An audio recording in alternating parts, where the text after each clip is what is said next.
Now, it's only a few weeks away, folks, and then we have a new season of Mustard Dogs on the ABC, the fourth season. Now, you might say, yeah, what do we do with Mustard Dogs? Well, I'll tell you, there's one of the contestants you might know because he spent a bit of time here on King Island. His name is Max Hudson. Max, welcome. Yeah, thanks for having me, Wade. Pleasure to be on here. Yeah, now, when were you on King Island? For those who might not know you, I don't know. When were you here? Yeah, it was a bit of a short stint, but from pretty much the start of 2024 up until about November 2025. So, been under 2 years, but yeah, we done the whole filming of Mustard Dogs on King Island while I was there. So, yeah, Had a good time on King Island? You better for the be most careful. You part, better yeah, I be enjoyed careful it. now, otherwise you don't want to get into trouble. But No, it was definitely a great life experience, that's for sure. Like, don't regret going over there, and yeah, I really enjoyed the time over there and learned a lot, and yeah, met some good people in that. So, yeah, it was a good place to be, that's for sure. yeah. Now, I believe your background is not really, it's not like you grew up on a farm, is it? No, not at all. So yeah, I was kind of just I grew up in the suburbs of Melbourne, and yeah, just kind of was a high school dropout and became a tradesman. Like a lot of boys do these days, and yeah, just was doing that for 7 years, and eventually decided I wanted to do something different, and kind of got into interested in horticulture, agriculture, and stuff like that, and kind of led me down the path of becoming a farmer, becoming a cattle farmer. So. That's pretty much how I ended up on King Island, I guess. Yeah. But at the same time, then, of course, if you're on a farm and they need a tradie to do something, I guess there's Max. He can do it. I was just a humble plasterer. I can't really do much. I can fix a bit of drywall. That's about it. Yeah, oh, well, it's like that. In hindsight, I guess you're glad that you made that change then, isn't it? Without a doubt, yeah, I haven't looked back since. Yeah, I enjoy it. I love working on the farm and working with animals. And now that I'm working with dogs, it's even more rewarding. That's for sure. So yeah, I Yeah. love every day at work. That's for sure. Now, I believe you even went to university, did you? For agriculture? Yeah, so that was kind of a bit of my revolution, I guess. I kind of, yeah, just, I dropped out in high school, but then I ended up going back to university and getting a degree in agriculture. So that was quite challenging, but yeah, I managed to do it. And yeah, not, a lot of it doesn't apply to being on the farm, but I guess I learned a lot of foundational things that maybe in the future might help me out. But yeah, that was another thing I done. So. So what is your future as far as you're concerned? But is it always working on the farm, or you do because of that study want to carry on, go further? I guess my long term goal since I started uni was, I guess, to manage my own farm. And yeah, I guess that's kind of what I eventually want to do, just manage a farm and yeah, just run the best farm I can, I guess. I guess I always kind of want to be out in the paddock working with the animals and the dogs. And I'm only 30 years old, so I still feel like I got a lot of spring in my step. So yeah, just want to be, yeah, out in the paddock working, I guess. I guess Yeah. in today's world, Max, I guess it's a lot harder like you had in the old days where you could say, I want to buy a farm and build it up. Is that still possible? Um, I mean, yeah, I mean that would be an awesome dream, but I kind of do feel like it is out of reach for me these days. Yeah, it's a lot of money to buy a decent farm that's worth. Um, if you want to work with a lot of livestock, then you needs a bit of land, and that it costs quite a few $1 million these days. So Yeah. yeah, I think I'd just be happy kind of working for a big corporate company or something and just managing their farms. I guess that's kind of the Mm. path I think I'll have to go down. And yeah, there's nothing wrong with that. I guess you kind of get looked after by them and whatnot. So Is through yeah. your experience now a little bit and what you, I'm sure, talk with farmers over time and here also on King Island, has farming changed, say, over the last 3 or 4 decades? Um, Look, I think I've probably don't have much experience in this, but I think it's starting to. I think probably last decade, there's been a bit of they call it the regen revolution, and people starting to get into more sustainable ways of farming. And I think the consumers kind of want that as well. So I think there is a change starting to happen, I guess. Yeah, I think it's slowly changing. Yeah, I do believe so. Well, and for the better, I guess, then too, isn't it? Yeah, I think it's better for, the land, the farmers, and the consumer. I think it's all moving in the right direction, I think. Yeah, Hmm. without a doubt. Okay, then we get to the Master Dogs that you applied for it, you got into it. What did you know about Master Dogs? Did you see all the episodes beforehand, or?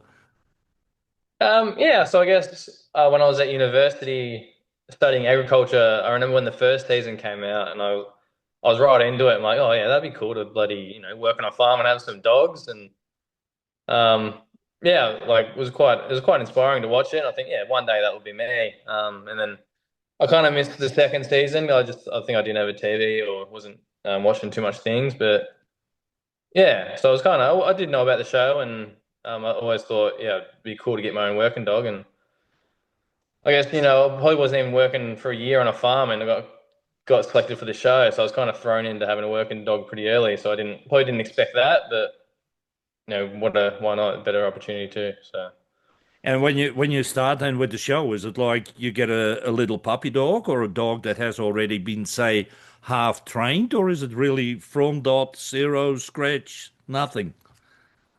pretty much, I think we pretty much got given a 3-month-old dog, and yeah, it was pretty raw. Like um, when we went away and got given the dogs, we got shown their first look on stock kind of thing. So she never really worked stock when I got her, and she was just, yeah, being probably um yeah, locked away a bit, and just, yeah, she was very raw and very fresh. So I pretty much had to start from scratch, and yeah, just figure out how to train this little crazy dog, I guess. So yeah. Is it like I would think that one of the key elements when you train a dog, that the first most important bit, I guess, is becoming friends with the dog, isn't it? Yeah, I think so. That was kind of one of the first things of the major things of the first milestones was, getting that bond and that connection with the dog. So probably something I actually struggled a bit with. Yeah, I guess I had my own pet dog, and I was probably used to just giving that dog too much cuddles and too much love. Whereas a working dog, you're not really meant to do that. So I kind of struggled finding a balance of, work and play and love, I guess. So Yeah. it was a bit Mate, hard. It was a bit hard going at the start. it almost makes me think almost like a military career, that you got the general and you got the soldier, and the general is very kind to the soldier, but you listen and you follow my orders, friend. Yeah, well, that's what I probably was a bit too militant at the start with her, because I was just so focused on doing everything right that she was probably a bit annoyed at me, and she probably just wanted to have a bit more fun, and I was probably just trying to train her too much, and yeah. So yeah, just definitely got to find a balance between training and play with a little pup like that. So But I guess during the program and the whole process, Max, I'm sure that you got people there helping you, isn't it? yeah, so the person who bred my dog was Joe Spicer, and he's a well-known kind of breeder and a trainer of dogs. So yeah, he was kind of my mentor. Yeah, I pretty much had him on call. So any issues I had, I could call him up, film the dog, send it to him, and he'd kind of give me some feedback on what I need to be doing. So yeah, it's quite a privilege to have that kind of exclusive, yeah, right to be able to contact him. So yeah, Mm. quite lucky in that regard. So how long does it sort of take that you feel that, yeah, the dog is now listening to me, and now it's time that I can teach it more and get it more experienced? Yeah. Um, it probably wasn't until after the first milestone when they came down and Joe kind of seen what was going on, and yeah, he gave me a few tips and a lesson on what I need to be doing to actually start getting the dog's respect and trust, I guess. So yeah, so I think I was probably working her a bit too much on the stock, and she was just running amok, going crazy on the stock, and I didn't know what to do. So I think I just had to kind of draw the line and kind of, say enough's enough, and you listen to me now. So probably took a good 3 months till she started actually listening to me. properly, I guess, and respecting me. But once I kind of became a leader and showed a bit of discipline and whatnot, you could see that respect come through, I guess. So that's all she needed. What's the biggest thing you learned from it all? Probably patience. Yeah, you just gotta. I guess when you're training a dog, you kind of just you want an instant result. You say sit down, you want it to sit down, and if it doesn't happen, you growl or whatnot. But sometimes you just gotta have patience, and it takes them a while to learn things, and you just gotta take those kind of small wins when you can, and if you're not winning, don't get too fussed. Just break it down to the simplest thing, get that little win, and that end it there. So just having that patience, I guess, and just yeah, don't be too not trying to get too much results too quick. I guess that's probably the main thing I learned. I reckon. Is that almost then also that the dog sort of has to feel comfortable around you? Um, yeah, I guess comfortable, but then also time it has to respect you as well. Like it kind of has to know that you are the boss as well. Like if it doesn't see you as a leader, then it's not gonna respect what you're doing or where you are. So yeah, Yeah. there's a lot of trust, and respect kind of thing. So And I'm sure the respect doesn't come with a slap and a kick. not a lot, no. It just comes with a bit of discipline though. Like definitely just asserting yourself and saying, enough's enough, and kind of putting a lot of it's like pressure and release. You got to find that it's a fine line of enough pressure to where the dog doesn't want to kind of turn off or get sour, but enough to get the message across, I guess. And when it does something right, you release it and you give it a good boy, good girl, and yeah. Hmm. Before this all started, Max, did you already work with dogs here, say at TRT, or not at all? No, so I had a pet. I do have a pet Kelpie, so I had him for maybe 6 years before I got this dog. But he was just a house dog, so never, he could sit down and he could maybe come to me. That was it. But I never had any experience with putting any animals on stock or anything like that. And even the farm I worked at with TRT didn't have any working dogs, so it was all quite new to me. So yeah. Can we almost say then in general with farming in Australia that the motorbike and the quad bike have sort of replaced the muster dogs? Um, Matt, I don't. Yeah, I probably couldn't speak to that, but I think the dogs are making a comeback. I think Okay. with especially with the muster dogs and that. I think everyone's kind of getting around it, and a lot of people getting into dog trialing and that. So I think people are starting to realize the importance of dogs in the recent years. I do believe, yeah, but So that what could be true, for the last kind of while. Yeah. so what's going to happen after the 1st of February? You're going to wear a wig and you're going to wear a cap because everybody knows you? Yeah, well, the whole filming, I had long curly hair down to my bloody shoulders, so I shaved it off the other week just to try and fly under the radar a bit. What do you think it's going to be like to sort of have a 6 episode sort of watching yourself on telly there? Is it going to be like, God, what did I do there? Or what? Yeah, I think so. There's gonna be a bit of that. Yeah, I keep thinking, what have I said in the interviews? What have I done? But yeah, I'm probably the most nervous part was just that finale. So once that kind of got out of the way, it's like it is what it is, and I'm actually quite excited to see what they put together and what happens. So Oh, you haven't seen yeah, nothing of it yet, then I guess. no, I haven't seen one bit of it, so Well, there yeah, it'd is be interesting. on ABC iView. There's a trailer there that you can see a couple of minutes, but Oh yeah, no, I have seen the trailer actually, so.